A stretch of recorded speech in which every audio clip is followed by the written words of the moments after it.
അളിയ വേറെ നിന്റെ പെണ്ണുണ്ടാ അടാ ഇന്നെങ്കിലും നിന്റെ ഇഷ്ടം തുറന്നു പറയോ? എത്ര കാലങ്ങളായി. ഞാൻ എങ്ങനെ പറയാനാടാ എന്റെ കുറവുകൾ വെച്ചോണ്ട്? എടാ എന്ത് കുറവ്? ഈ കുറവുകളുള്ളവർ എത്ര പേരുണ്ടാ? ഇപ്പോഴാണ് ഞങ്ങളെ കാണുമ്പോ മൈൻഡ് ചെയ്ത് ചെയ്യുന്നത്. ഇത് ഞാൻ പറഞ്ഞു കഴിഞ്ഞിട്ട് മൈൻഡ് ചെയ്തില്ലെങ്കിൽ എനിക്ക് ഭയങ്കര വിഷമാവും. എടാ അങ്ങനെയൊന്നുമില്ല, എനിക്ക് ഞാനില്ലേ. അളിയ വാ, നമുക്ക് പറയാവാ. നീ വാ അളിയ.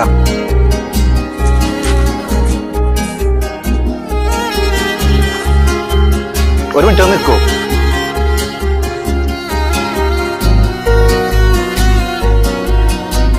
എനിക്കൊരു കാര്യം പറയാനുണ്ട്. എനിക്ക് തന്നെ ഭയങ്കര ഇഷ്ടമാണ്. എന്റെ കുറവുകളൊക്കെ മനസ്സിലാക്കി എന്റെ കൂടെ ജീവിക്കാൻ താല്പര്യമാണ്. അതിനെന്തിടോ, എനിക്ക് സമ്മതാണ്.